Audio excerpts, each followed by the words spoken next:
Nous avons un nouvel invité qui a des beaux projets et c'est un plasticien. Bonjour, bonjour Christophe, comment ça va? Ça va bien, ça va bien. Ça va bien parce qu'il a plein de projets. Alors évidemment, quand un artiste a des projets, c'est mieux. Alors Elsa, on en parle de ce Christophe. Christophe est un artiste peintre, très influencé par le pop art. Je sais qu'il a une admiration pour Picasso. Il expose d'ailleurs en ce moment même à Dubaï, à Paris, à Aix, entre autres. Il a exposé à Saint-Tropez, à Marseille. Il est très aimé des people et il a un formidable projet pour Marseille, qui sera capitale de la culture européenne en 2013, qui s'appelle Marseille façon Hollywood. Vous savez, ces immenses lettres d'Hollywood que l'on voit sur la colline, eh bien lui, ce sera sur la colline de la Battarelle, si tout va bien.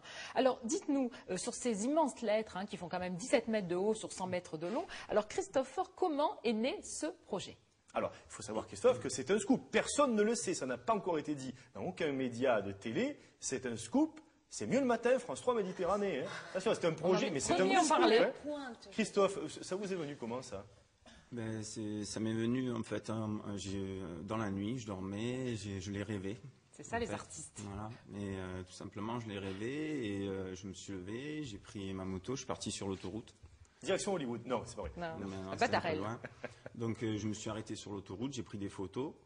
Et je suis allé chez un ami qui est graphiste et qui m'a fait un montage sur Photoshop et on a mis les lettres Marseille et puis c'est parti de là et je me suis dit ce truc il faut le faire avancer quoi. Et après c'est grâce à des rencontres notamment la Fondation Banque Populaire qui m'a épaulé pour d'autres projets que j'ai eus. Voilà, on a une très belle image là. Bon, c'est un photomontage, attention, c'est le projet, on est d'accord. Alors Frédéric, ce qu'il faut dire, c'est que ça sera visible quand on arrive bien sûr par le nord à Marseille, qu'on arrive par la terre, par la mer, par les airs, on verra ces immenses lettres de Marseille.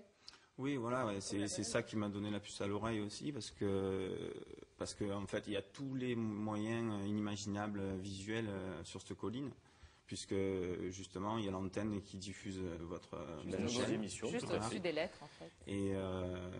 Et c'est pour ça que ça m'a donné une idée par rapport aux moyens visuels, quoi, puisqu'il y a le TGV qui passe pas loin, l'autoroute, les avions qui atterrissent et qui décollent de Marignane et les ferries qui arrivent par là. Alors, il y a la similitude géographique avec Hollywood, avec les émetteurs, avec cette colline et ces lettres. Seulement, à Hollywood, vous savez qu'à l'origine, c'était un projet qui datait, avant que ça s'appelle Hollywood, c'était un panneau publicitaire, c'était Hollywood Land. C'était un projet immobilier. Après, on a enlevé Land et c'est devenu comme ça. D'ailleurs, ça coûtait très très cher pour restaurer les lettres. Évidemment. Et c'est des stars qui ont payé en partie chaque lettre, alors qui payent un L, qui payent un O. Voilà. Justement, alors, ce qui est très intéressant de savoir, c'est une œuvre d'artiste, certes, mais c'est aussi un défi technique. C'est ça qui vous intéressait, Christophe?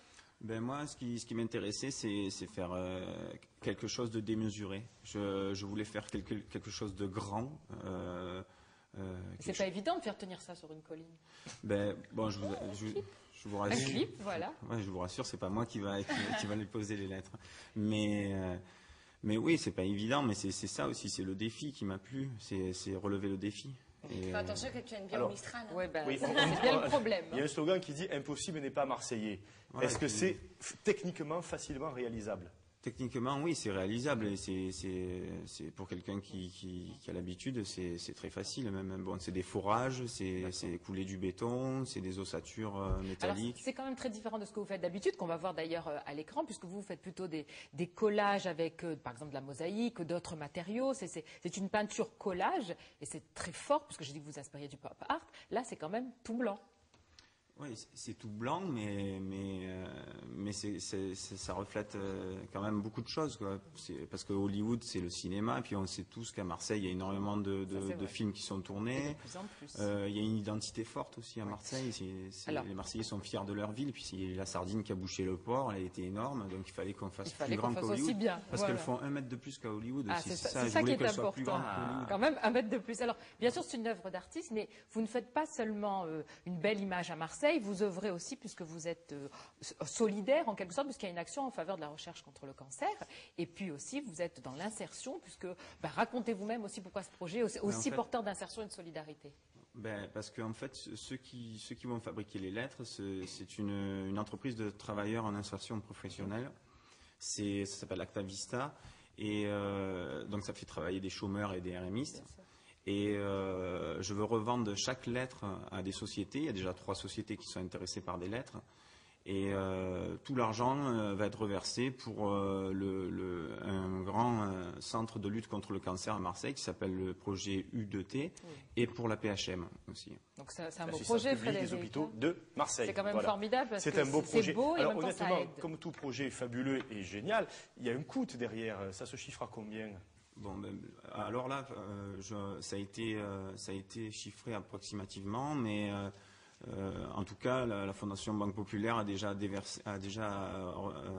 récupéré 200 000 euros pour ce projet. Eh bien, Christophe, c'est un bon début. Si vous voulez en savoir plus sur Christophe Faure, je vous incite à aller voir son site internet christophefaure.com qui est remarquable. Alors vous cliquez sur les petites cabines téléphoniques anglaises et vous pouvez voir le projet, les informations. Elsa, vous irez le visiter évidemment. Et alors Christophe aime beaucoup aussi rencontrer des personnalités du côté de Saint-Tropez, tout ça. Il y a plein de photos très très sympas. Et il y a ces projets, Christophe Faure. Elsa. Et puis surtout aller découvrir ses œuvres puisqu'il expose à Aix-en-Provence, c'est pas très loin. Alors allez-y, c'est l'occasion de mieux connaître sa peinture.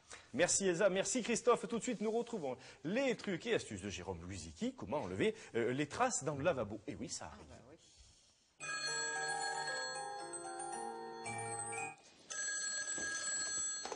Oui, allô?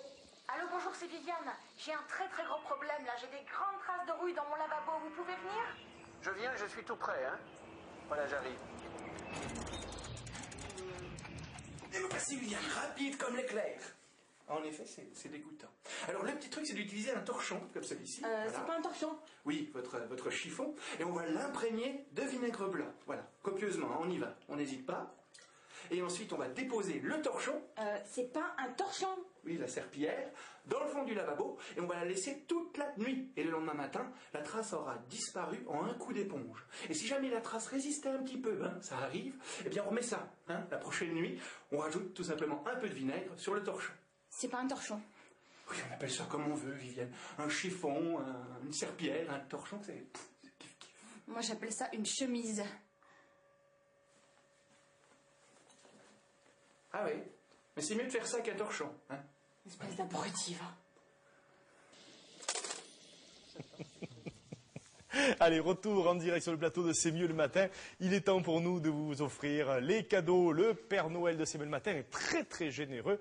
Aujourd'hui, elles sont à gagner les places pour aller voir le cirque Medrano. Rappelez-vous, on en a parlé déjà la semaine dernière. Medrano est à Marseille pendant tout le mois de décembre jusqu'à début janvier. Et on vous offre des places pour aller assister à la représentation du 20 décembre à 21h. C'est à l'esplanade de Saint-Jean, c'est à côté du port. Voilà, ça c'est Medrano et c'est très beau. On continue avec un cadeau. Tiens, ça tombe bien justement puisque c'est le calendrier de l'Avent. Alors, il est beau celui-là, hein. Regardez, ça c'est pas magnifique. Calendrier musical et parlant avec, vous savez, on ouvre les petites portes. Rappelez-vous, Elsa, quand on était petits, avec les mélodies, avec des tas de petits cadeaux dedans. Il y a des petits jeux et des petites figurines. Et puis on continue. Le jeu, le CD-ROM, pour mettre dans l'ordinateur l'histoire du jeu de la vraie maîtresse. Quand on s'ennuie avec les enfants à la maison, qu'on veut jouer à la maîtresse, etc., eh bien, on vous offre ce petit CD-ROM que vous mettez dans l'ordinateur. Et comme on est très très généreux, parce que, oh, que vous soyez heureux, on vous offre, on a fait la démonstration, rappelez-vous, avec Céline, la fameuse pétanque molle avec les boules molles. Bon, c'était bien Céline ça, hein? Ça vous plaît? Eh bien justement, on vous offre le jeu de pétanque molle, comme ça vous pourrez jouer chez vous, où que ce soit. Et puis en plus, comme on est vraiment, on ne sait plus quoi faire, pour vous faire plaisir, nous vous offrons des places pour aller voir le concert de Aston Villa, le groupe de notre ami Fred Aston. Eh bien il se produit vendredi 12 décembre à l'Espace Julien à Marseille, on vous offre des places.